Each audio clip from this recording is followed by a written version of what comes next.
Hello friends last lecture में हम लोगों ने अर्थमेट्रिक प्रोग्रेशन के कुछ क्वेश्चंस किए हुए थे। आज भी हम लोग कुछ इंपॉर्टेंट क्वेश्चन के बारे में डिस्कस करेंगे जो अर्थमेटिक प्रोग्रेशन से रिलेटेड होंगे, और उसके जस्ट तुरंत बाद हम लोग क्वाड्रेटिक इक्वेशन स्टार्ट कर देंगे, जिससे कि हमारा सिलेबस टाइम पे कंप्लीट हो जाए। तो करते हैं कुछ इंपॉर्टेंट क्वेश्चंस, देखते हैं कि क्या है उनकी। सबसे पहला क्वेश्चन यहाँ पे ये दिया हुआ है कि क्वेश्चन जरूर नोट डाउन कर लीजिएगा आप लोग कि द सम ऑफ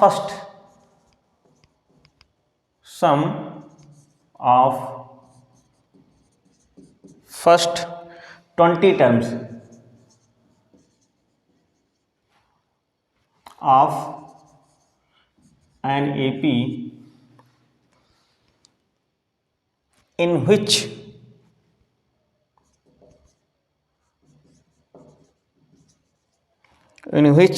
ए, यानी कि दैट मीन्स जो फर्स्ट टर्म है उसकी वैल्यू 1 है and 20th term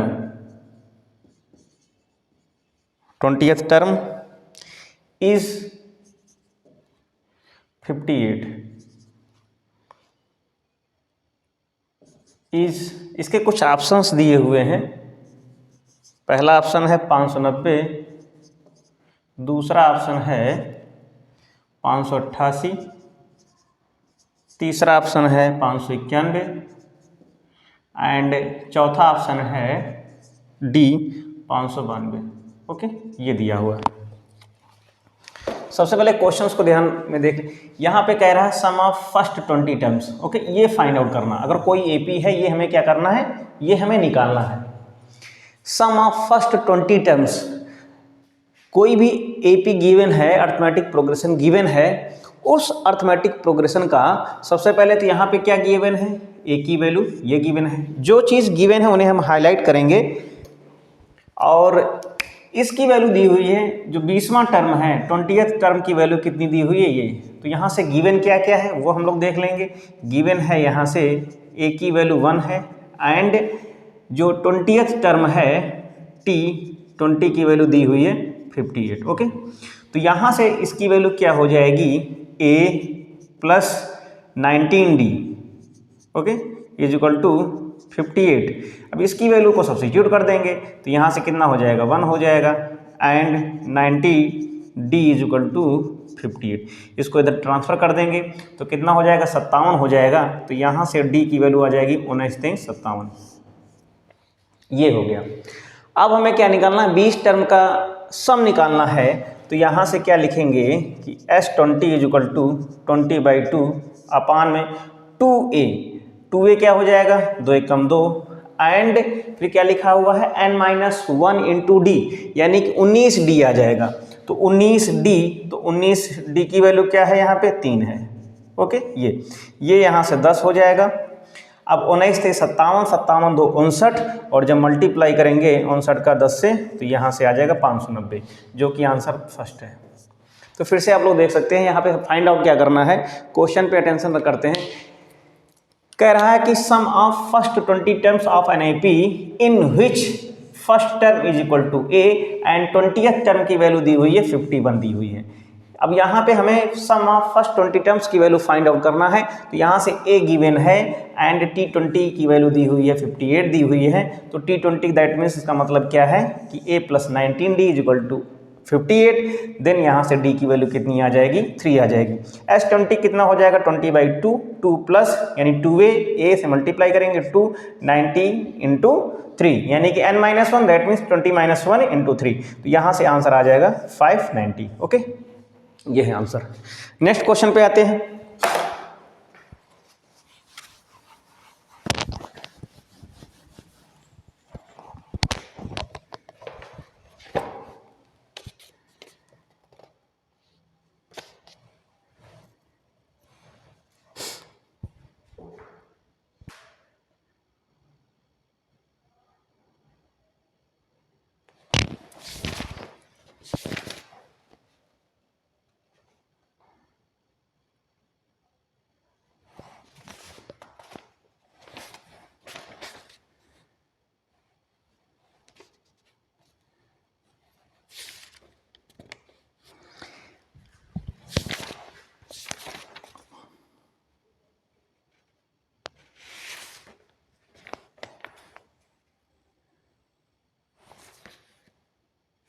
next question कह रहा है कि इफ, क्वेश्चन को नोट डाउन कर लीजिएगा,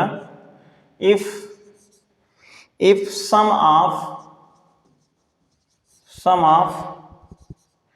m terms of an AP is, that means इसको हम लोग ये लिख देंगे कि SM is equal to 3m square plus 5m and TM की वैल्यू दी हुई है 164। ओके, तो हमें यहाँ से M को इवेल्युएट करना है कि M है क्या। ओके, इसको नोट डाउन कर लीजिएगा आप लोग।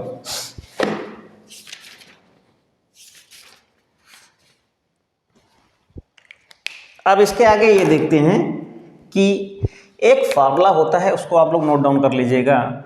वी नो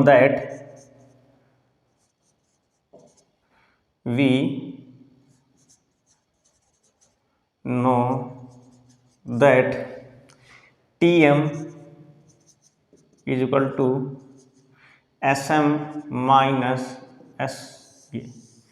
अगर SM is the sum of m terms या SN इज इक्वल टू, तो यहाँ पे TM के फॉर्मेट में दिया हुआ, अगर TN दिया हुआ तो यहाँ से TN is equal to SN minus SN minus 1 निकालते। ठीक, तो कहने मतलब ये है, अब कहाँ से कॉन्सेप्ट आता है इस बात को समझिएगा। ये जो कॉन्सेप्ट आ रहा है, ये वैल्यू कहाँ से आ रही है, तो ये जो वैल्यू आ रही है, जरा इस बात को ध्यान से देखिएगा कि अगर ये SM दिया हुआ है, ठीक, अगर हम यहाँ से SN को यहाँ से कंक्लूड करते हैं, इस बात को समझना, तो इसका मतलब क्या होता है, T1 T2 T3 and so on TN। ठीक, ये है SN। अब इससे जस्ट पहले जो हुआ होगा, इससे जस्ट पहले कितना आया हुआ होगा, वो होगा TN माइनस 1। बात को गौर से यहाँ पे फोकस करना। अगर ये पूरी वैल्यू SN है, तो कहने मतलब है कि ये जो वैल्यू यहाँ से यहाँ तक है, ये कितनी है, ये SN माइनस 1 है। पूरा इसको जोड़ेंगे तो SN माइनस 1 हो जाएगा। अब ये SN है और हमें इसको कंक्लूड करना है, तो क्या होगा, ये पूरा ट्रांसफर हो जाएगा। तो वहीं से कोई फार्मूला नया नहीं है, बस हमारी अंडरस्टैंडिंग पे डिपेंड करता है कि हम उसको किस तरीके से समझते हैं। ठीक, तो अब यहाँ से ये बात समझ में आ गई। तो कहने मतलब ये है, और TM की वैल्यू 164 दी हुई है, 164। तो यहाँ से SM की वैल्यू दी हुई है ये 3m square and plus 5m। Okay, minus कर देंगे अंदर, क्या जो ये जो वैल्यू है, इसकी जगह पे जहाँ पे m है वहाँ पे m माइनस 1 कर देंगे, तो ये कितना हो जाएगा, 3m माइनस 1 का whole square and plus 5m minus 1। Okay, ये हो जाएगा 164। बस कैलकुलेशन करना है, तो ये कितना हो जाएगा, 3m स्क्वायर एंड प्लस ये कितना होगा 5m, ये माइनस का अंदर मल्टीप्लाई कर देंगे तो कितना हो जाएगा 3m स्क्वायर प्लस 1 माइनस का कितना 2m and plus 5m minus का 5। ओके, अब इसके इक्वल में कितना आएगा, 3m square plus 5m minus, अब देखिए यहाँ से जब मल्टीप्लाई करेंगे तो यहाँ से 3 आ जाएगा, यहाँ पे भी 3 हो जाएगा, यहाँ पे 3 दूनी 6 हो जाएगा। तो कैलकुलेशन करने में आसानी रहेगी। अब इस ब्रैकेट को हटा देंगे, इस ब्रैकेट को हटा देंगे। अब यहाँ से m का तो ये अलग ही है। ठीक, तो इस चीज़ को ध्यान से देखिएगा। अब इन दोनों का कैलकुलेशन हो जाएगा। अब कैलकुलेशन करने के बजाय अगर यहाँ पे माइनस इंप्लीमेंट कर दें तो यहाँ पे माइनस आ जाएगा, यहाँ पर भी माइनस आ जाएगा, यहाँ पे प्लस आ जाएगा, यहाँ पर भी माइनस आ जाएगा, यहाँ पे प्लस आ जाएगा। अब ये ब्रैकेट ओपन हो जाएगा। ठीक, इस बात को समझ गए होंगे आप लोग। तो आगे लिखना नहीं पड़ेगा मुझे। तो ये यहाँ से ये कैंसिल आउट हो जाएगा, इस 5m से ये कैंसिल आउट हो जाएगा। ठीक, ओके। अब यहाँ पे बच क्या क्या रहा है, तो -3 बच रहा है, ये प्लस का 2 बच रहा है। तो यहाँ से कितना बचेगा, ये प्लस का यानी 2 बचेगा एंड प्लस ये केवल 6m बचेगा।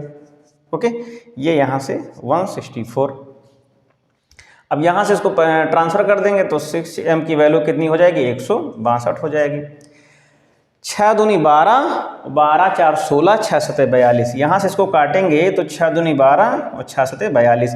दैट मीन्स जो m की जो वैल्यू आएगी वो कितनी हो जाएगी, 27 हो जाएगी। नोट डाउन कर लीजिएगा।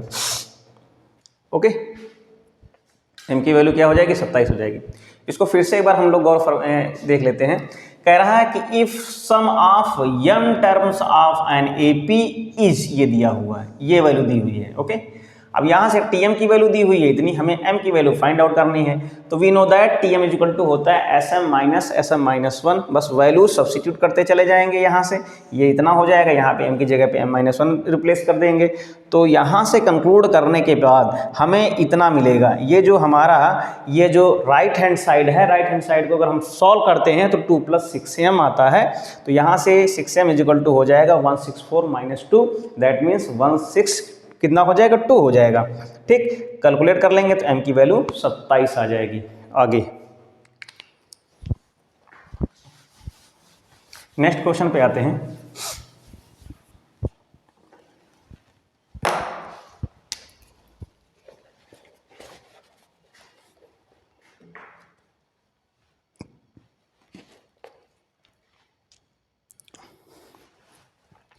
एक क्वेश्चन ये कह रहा है कि इफ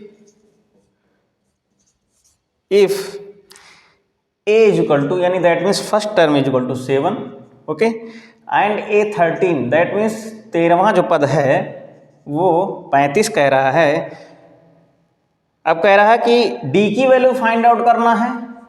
ये जब निकल आए तो कह रहा है कि यस 13 की वैल्यू कितनी होगी, ये। तो इसको यहाँ से नोट डाउन कर सकते हैं, बहुत ही इंपॉर्टेंट क्वेश्चन है। तो सबसे पहले यहाँ पे फोकस करते हैं। कह रहा है कि a13, तो a13 दैट मीन्स क्या होगा, a + 12d, okay, is equal to ये 35 दिया हुआ है। यहाँ से a की वैल्यू दी हुई है 7 दी है, तो यहाँ से कितना हो जाएगा 12d इज इक्वल टू 35। तो यहाँ से 12d कितना हो जाएगा, 12d अगर निकालेंगे तो ये हो जाएगा 35 में 7 घटाएंगे तो 28 बचेगा। ओके, ये तो यहाँ से d की जो वैल्यू आएगी वो 28/12 आ जाएगा, यानी 4 3 12, 4 7 28। दैट मीन्स d की वैल्यू कितना आ जाएगी, 7/3। ये यहाँ से नोट डाउन कर लीजिएगा। अब यहाँ से S13 कह रहा है, तो S13 का मतलब कितना होता है, यानी कि सम ऑफ 13 टर्म्स। तो यहाँ से S13 अगर हम लोग निकालेंगे तो कितना आ जाएगा, 13/2 अपान में 2a, a की वैल्यू दी हुई है 7, एंड n-1 यानी कितना है, यानी 12d। और 12d का मतलब कितना हो गया, तो यहाँ से डायरेक्ट इस वैल्यू को हम लोग निकाल सकते थे। तो यहाँ पे कितना लिखते, a + 12d, तो कितना होता a प्लस, यानी कि कितना हो जाता a13। और a13 की वैल्यू यानी कि ये तो हो जाएगा 13/2, a की वैल्यू 7 एंड a13 की वैल्यू कितनी आ रही, 35। और 35 7 कितना होता है, 42 होता। ओके, इसको काटते तो यहाँ से 21 आता, और इसको जब मल्टीप्लाई करते तो कितना आता, 13 × 21 यानी 21 3 63 के 3, और यहाँ से लगा 6, और 21 से कम 21, 21 6 27, ये आ जाएगा 273। ओके, 273 आ जाएगा। तो एक बार पुनः इस क्वेश्चन को हम लोग देखते हैं। If a is equal to 7 and a13 is equal to 13/5, find d की वैल्यू में फाइंड आउट करना है, S13 की भी वैल्यू, दो वैल्यूज फाइंड आउट करने हैं। तो सबसे पहले क्या करेंगे, a13 की सहायता से यानी 13वें पद की सहायता से इसको हम लोग कैलकुलेट करेंगे। कैलकुलेट करने के बाद d की वैल्यू कितनी आ जाएगी, 7/3 आ जाएगी। अब यहाँ से a13 निकालना है, S13 निकालना है, तो यानी 13 पदों का जो सम होगा वो क्या होगा, n/2, that means 13/2 a plus कितना हो जाएगा, a13, क्योंकि 2a + n-1 × d का मतलब ही यही है कि a प्लस यानी पहला पद और लास्ट टर्म। वैल्यू को सब्स्टिट्यूट करेंगे, सब्स्टिट्यूट करने के बाद यहाँ से जो S13 की वैल्यू होगी वो कितनी आ जाएगी, a की वैल्यू गिवन है 7 रख दी, a13 की वैल्यू गिवन है 35, यहाँ से 35 रख दी। तो यहाँ से दोनों को जोड़ेंगे तो यानी कि सबसे पहले क्या करेंगे, 35 7 42, 42 को 2 से डिवाइड करेंगे तो 21 हो जाएगा। 21 और 13 का मल्टीप्लीकेशन 273 होगा। ये एक आंसर यहाँ से आ गया, एक आंसर यहाँ से आ गया।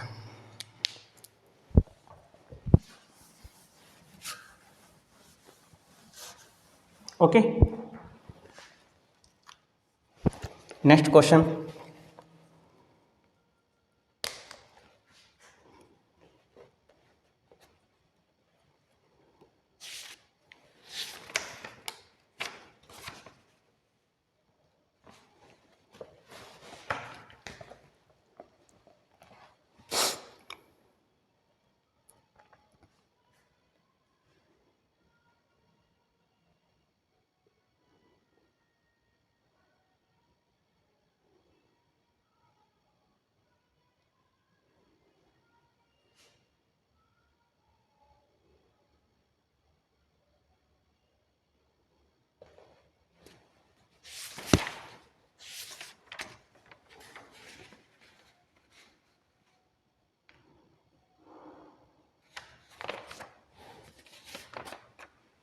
एक क्वेश्चन बहुत ही अच्छा क्वेश्चन है, कह रहा है कि the sum of all number, question note down कर लीजिएगा,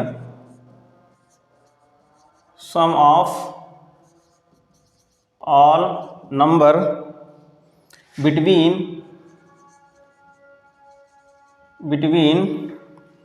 200 and 400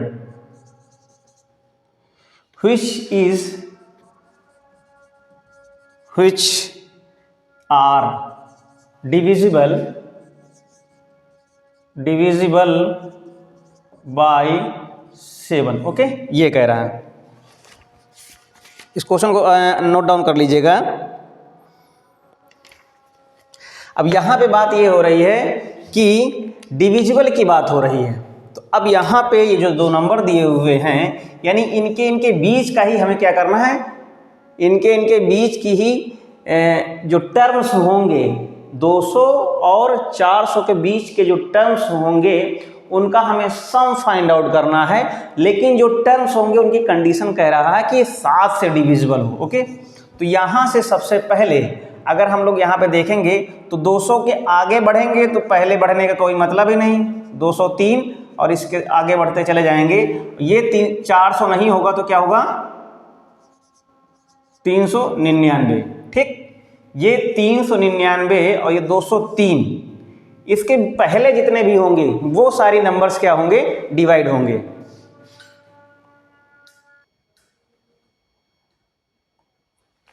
देखते हैं इसको, क्वेश्चन को कह रहा है कि sum of all number between 200 and 400 which are divisible by 7। Okay, अब यहाँ पे 7 की एक कंडीशन होती है, कौन कौन सी नंबर 7 से डिवाइड होती हैं। तो यहाँ पे ये देख लीजिएगा, इस अगर 203 है तो 203 के पहले वाला नंबर कितना है, 20 है। अब 20 के पहले कितना है, 3 है, तो 3 का करेंगे हम 6 दोगुना, यानी 3 दूनी 6 और 20 में से घटा देंगे तो कितना हो जाएगा 14, डिवाइड हो जाएगा। अब ये आखिरी कितना था, 400 था, तो 400 आगे बढ़ नहीं सकते हैं, 400 के अंदर ही रहना है। तो क्या करेंगे, यहाँ से अगर हम 39 लेंगे 39, तो 39 को बचा कर रखेंगे, 9 दूनी 18 कर देंगे, तो यहाँ से कितना हो जाएगा 39 में अगर हम 18 घटाएंगे तो बचेगा कितना, 24 बचेगा। ठीक, नहीं कितना बचेगा, अगर 39 में अगर हम 18 घटाएंगे तो यहाँ से कितना बचेगा 2, और ये बचेगा कितना, हाँ 21 बचेगा। 39 में अगर 18 घटाएंगे तो 21 बचेगा, और 21 क्या है 7 से डिवाइड हो जाएगा। ओके, तो ये बात समझ में आ गई। इसको मैं रफ कर देता हूँ फिर से। तो यहाँ से कहने का मतलब ये है कि जो अगर हमें 200 लेना है तो 200 के कितनी आ जाएगी, ये 203 यानी पहली नंबर हो गई, और ये आखिरी में कितना हो गया 399 हो गया। ओके, तो ये यानी कि हमें लास्ट टर्म पता है और ये फर्स्ट टर्म पता है। अब इसके आगे जोड़ते चले जाएंगे, 203 में अगर 7 जोड़ेंगे तो कितना हो जाएगा 210 हो जाएगा, और आगे हमें जरूरत है नहीं, डिफरेंस हमें पता है कि 7 है क्योंकि डिविजिबल भी 7 से है। तो हमें क्या फाइंड आउट करना है, सम फाइंड आउट करना है। तो यहाँ से सम जो आएगा, सम कितना आएगा, तो सबसे पहले यानी ये जो टर्म है ये कौन सा टर्म है, यानी सम फाइंड आउट करना, तो टर्म कौन सा है, तो ये लास्ट है। तो यहाँ से L इक्वल टू हमें पता है कि A plus n minus 1 into D होता है। तो ये L की वैल्यू कितनी है, यहाँ से 399 है, और A की वैल्यू कितनी है 203 है, और n हमें फाइंड आउट करना है, और d की वैल्यू 7 है। ओके, तो 7 से यहाँ से डिवाइड करेंगे तो कितना हो जाएगा, 7 एकम 7, और यहाँ से कितना आ जाएगा 7 दूनी 14, और 7 नया 63। ओके, यहाँ से इसको काटेंगे तो कितना होगा, 7 पन्ना 35, और 7 79 आ जाएगा। अब यहाँ से इसको घटा देंगे 57 में, तो 57 में अगर हम 29 घटाते हैं तो कितना आएगा, इधर n-1 बचेगा। ओके, अब यहाँ में 17 में 9 घटाएंगे तो 16 बचेगा। ठीक, यहाँ पे 4 में 2 2, यहाँ से 1 लाएंगे तो इधर आ जाएगा n, यानी कहने मतलब है n की जो वैल्यू आएगी वो कितनी आएगी, 27 आ गई। ठीक, ये बात समझ में आई। अब हमें क्या फाइंड आउट करना है, अब हमें सम फाइंड आउट करना है, यानी s 27 की वैल्यू फाइंड आउट करना है। तो यहाँ से कितना आ जाएगा, 27/2 और 2a, यानी 2a मतलब इसमें 2 से मल्टीप्लाई कर देंगे। जब मल्टीप्लाई कर देंगे तो कितना आ जाएगा, ये 406 हो जाएगा। ओके, एंड प्लस ये भी चाहे तो कर सकते हैं, a + l भी कर सकते हैं। तो यहाँ से a + l करने के यहाँ पे क्या कर दें, a का मतलब कितना है 2, यानी कितना है 203, और l का मतलब कितना है 399। ओके, अब इन दोनों को जोड़ लेंगे तो 9 3 12 हो जाएगा, यानी 9 3 12 और 9 1 10 और 3 2 5 1 6। अब इसको इससे काट देंगे तो कितना हो जाएगा, 2 3 6 और कितना हो जाएगा, 2 1 कम 2।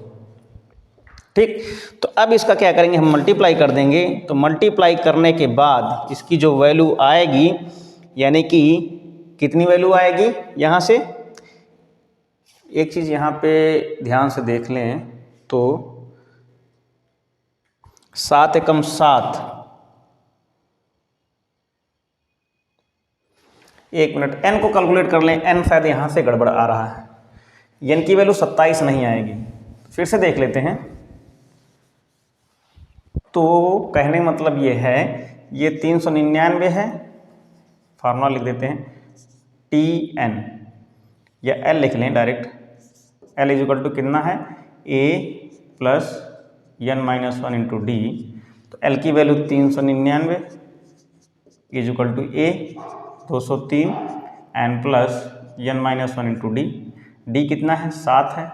इधर इसको ले आएंगे, घटा देंगे तो 9 में 3 घटेगा 6 बचेगा, यहाँ के 9 के 9 आ जाएंगे, और 3 में 2 घटेगा तो 196 n-1, और ये 7 नीचे आ जाएगा। तो कितना होगा, 7 दूनी 14 और 7 8 56, हाँ 29 आएगा। तो यहाँ से के कहने मतलब ये है n-1 equal to 28, n equal to 29, ये आ गया।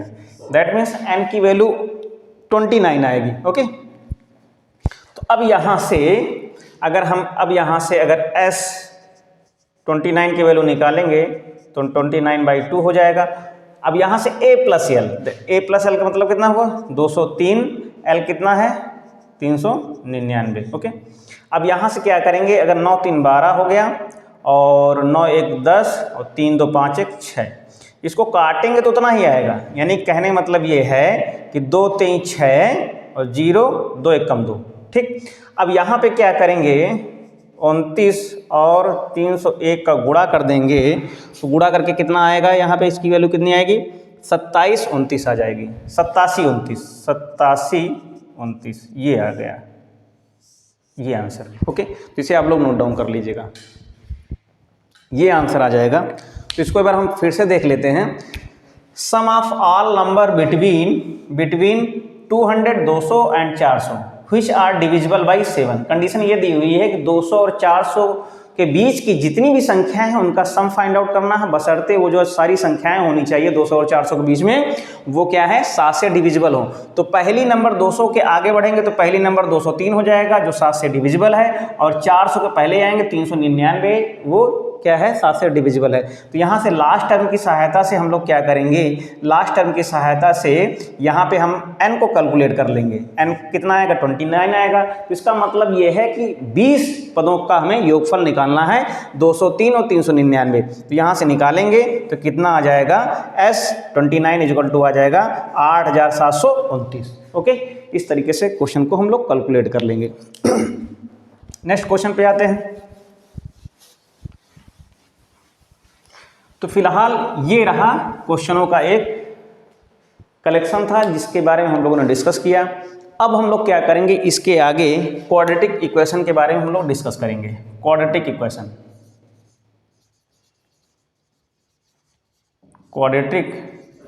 इक्वेशन, ओके, क्या होती क्वाड्रेटिक इक्वेशन। एक ऐसी इक्वेशन होती है जिसका हाईएस्ट जो डिग्री है वेरिएबल की वो क्या होनी चाहिए, वो 2 होनी चाहिए। Highest degree, highest degree of x, okay, वो क्या होनी चाहिए, वो 2 होनी चाहिए। अगर वो हाईएस्ट डिग्री x की हाईएस्ट डिग्री 2 है तो किसी भी हम इक्वेशन को क्वाड्रेटिक इक्वेशंस कहेंगे। समथिंग लाइक दिस, अगर कोई भी इक्वेशन इस तरीके से है तो कहने का मतलब ये है जो स्टैंडर्ड फॉर्म होगा इस क्वाड्रेटिक इक्वेशन का वो क्या होगा, standard form of quadratic equation क्या होगा, वो होगा ax square plus bx plus c equal to 0। Okay, इस चीज़ को ध्यान में रखिएगा।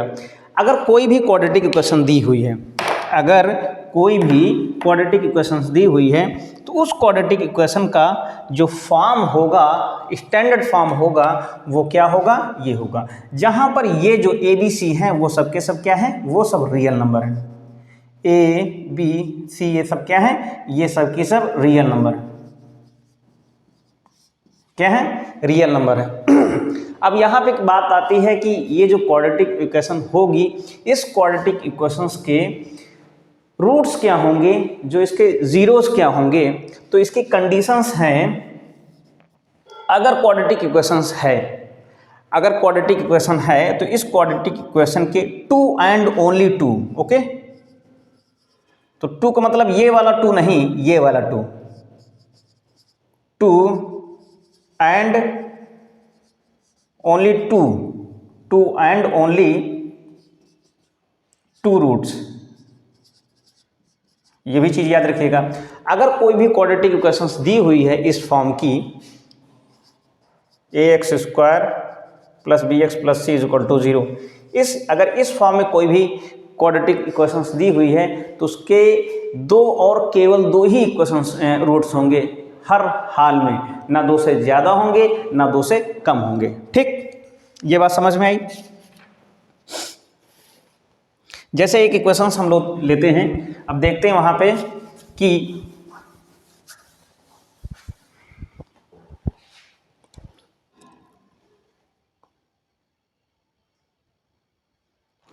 अगर कोई भी एक चीज़ यहाँ पे ये मेंशन कर लीजिएगा, अगर ये ax square plus bx plus c is a quadratic equation,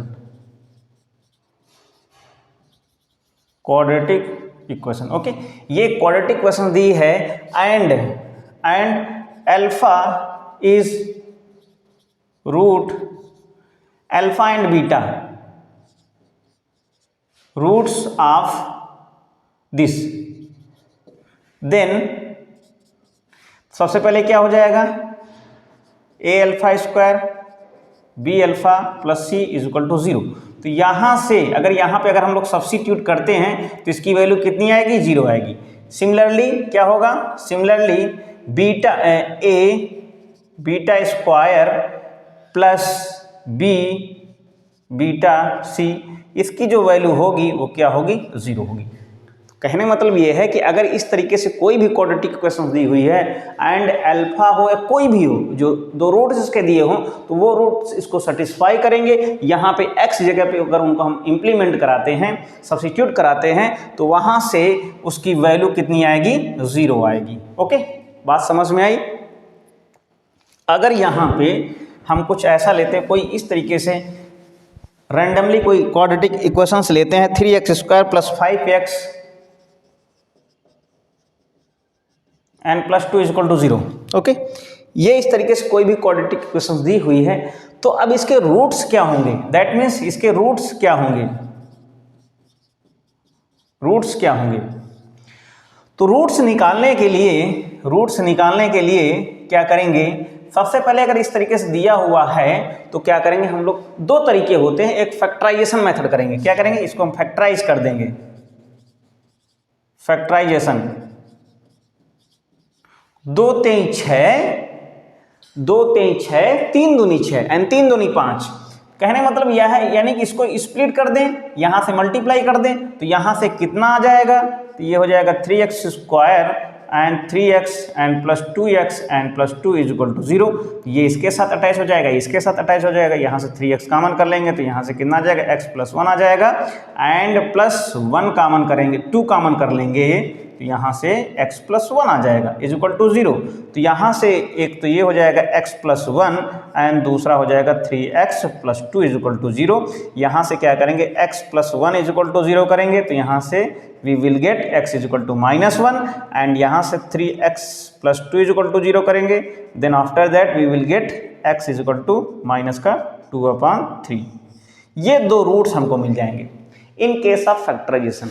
अब बात आती है कि अगर फैक्टराइजेशन ना हो तो क्या होगा, तो उसके लिए एक स्टैंडर्ड फैक्टराइजेशन का फार्मूला है जिसको हम लोग श्रीधराचार्य का फार्मूला कहते हैं, उसको देखते हैं वो दिखता कैसा है।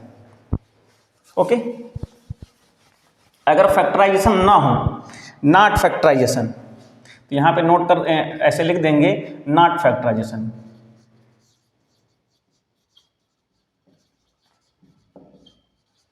Then ax square plus bx plus c is equal to 0, ये क्वाड्रेटिक इक्वेशन है। Then x is equal to -b plus minus b square minus 4ac upon 2a, इसको बोलते हैं श्रीधराचार्य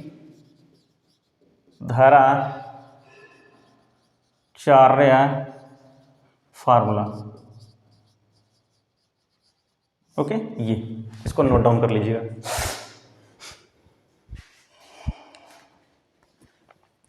अब यहां पे जो इसकी वैल्यू आई है, ये जो वैल्यू आई है इसको भी नोट डाउन करना है।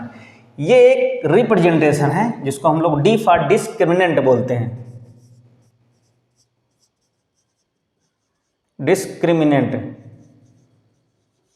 ओके, और इसकी वैल्यू कितनी होती है, D for D is equal to B square minus 4ac। ये अब इस पर डिपेंड करता है कि हमारे रूट्स का नेचर कैसा होगा, तो हेडिंग डालेंगे nature of roots of quadratic equation.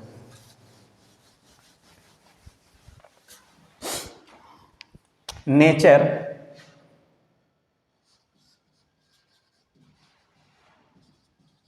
Of roots of ax square bx plus c। नीचे लिखेंगे कि if d is equal to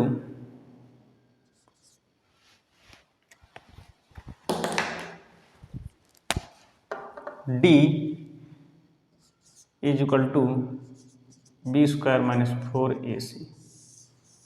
ठीक, नंबर 1 कंडीशन पे if d is equal to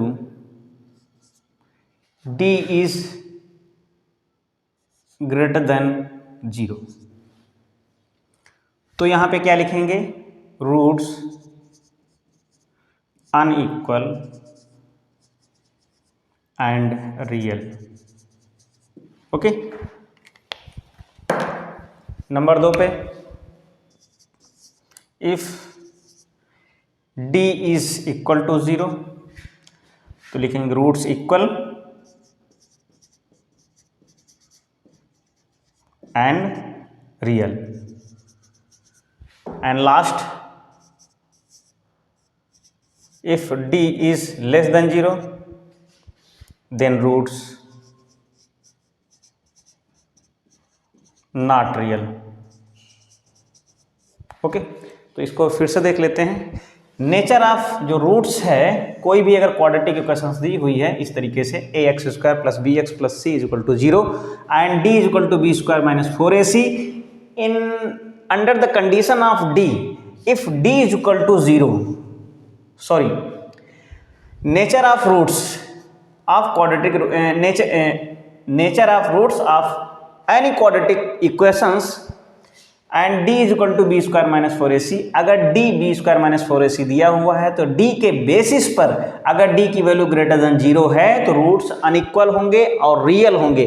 अगर d की वैल्यू 0 है तो रूट्स इक्वल होंगे, समान होंगे एंड रियल होंगे। अगर d की वैल्यू लेस देन 0 है, यानी कहने मतलब ये है जो भी d की वैल्यू है अगर लेस देन 0 आएगी तो हमारे जो रूट्स होंगे वो रियल नहीं होंगे, वो इमेजिनरी होंगे। किस केस पे?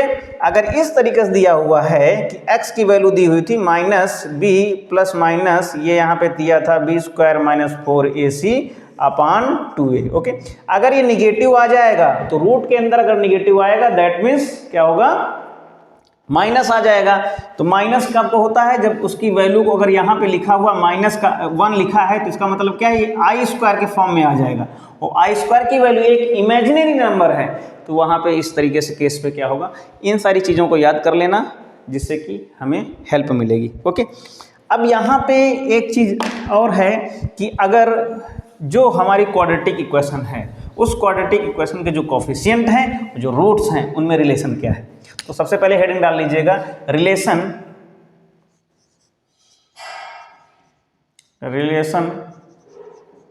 Between coefficient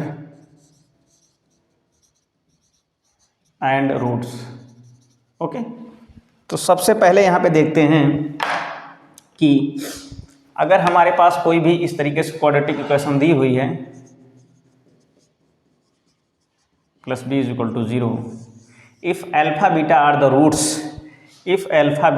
are the roots of this quadratic equations, तो यहाँ से क्या होगा? सबसे पहले alpha plus beta = -b/a and alpha beta = c/a।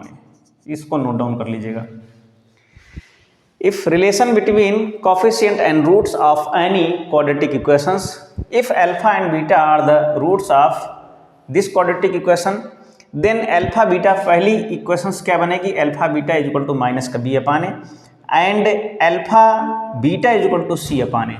ठीक, एक चीज और होता है कि अगर यहाँ पे क्वाड्रेटिक के फॉर्म न दिया हुआ हो, क्यूबिक दिया हुआ हो, ठीक, तो क्या होगा? ax³ + bx² + cx + d = 0। तो क्या हो जाएगा? यहाँ पे 3 रूट्स होंगे। कितने रूट्स होंगे? अल्फा बीटा गामा होंगे। तो वहाँ पे कितना होगा? Alpha plus beta plus gamma = -b/a। Okay, alpha beta plus beta gamma plus gamma alpha = c/a and alpha beta gamma कितना आएगा? अल्फा बीटा गामा = कितना हो जाएगा? -d/a। तो इन सारी चीज़ों को याद कर लीजिएगा, इन सारी चीज़ों को याद कर लीजिएगा। अब इसके आगे हम बढ़ते हैं कि अगर रूट्स दिए हुए हों तो कैसे हम क्वाड्रेटिक इक्वेशन को फाइंड आउट करेंगे।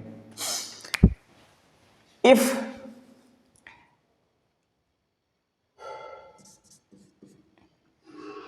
ax² plus bx plus c = 0, if alpha beta are the roots, okay, then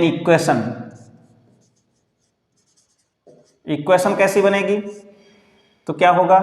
x² minus alpha beta x and plus alpha beta, okay, = 0। Question है कि अगर अल्फा = 5 एंड बीटा = 2 तो क्या होगा? Equations क्या होगी?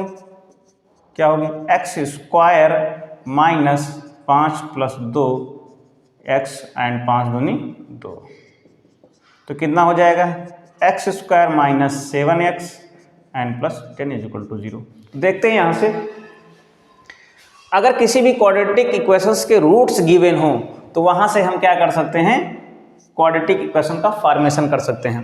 तो क्वाड्रेटिक इक्वेशन का फॉर्मेशन क्या होता है? अगर रूट्स गिवन हो तो क्या होता है? x² minus sum of roots, बाहर x और इनटू में प्रोडक्ट ऑफ रूट्स। तो यहाँ से एक क्वेश्चन हमने किया हुआ है, अगर अल्फा की वैल्यू 5 हो, बीटा की वैल्यू 2 हो तो क्या हो सकता है? जो हमारी क्वाड्रेटिक इक्वेशन आएगी x² 5 2 कितना हो जाएगा? 7x हो जाएगा, 5 2 10 हो जाएगा। तो ये हमारी क्वाड्रेटिक इक्वेशन का फॉर्मेशन हो जाएगा। ओके, तो इस तरीके से क्या कर सकते हैं हम, क्वाड्रेटिक इक्वेशंस के इतने सारे कॉन्सेप्ट को पढ़ा हुआ। जो नेक्स्ट लेक्चर हमारा होगा उसमें हम कोशिश करेंगे कि कुछ एक आधे कॉन्सेप्ट जो बचे हुए हैं उनको कंप्लीट करा दें, और रिमेनिंग जितने भी क्वेश्चंस होंगे आगे के फर्दर 1-2 लेक्चर्स में उनको हम लोग करेंगे। तो मिलते हैं नेक्स्ट लेक्चर में। Thank you, take care.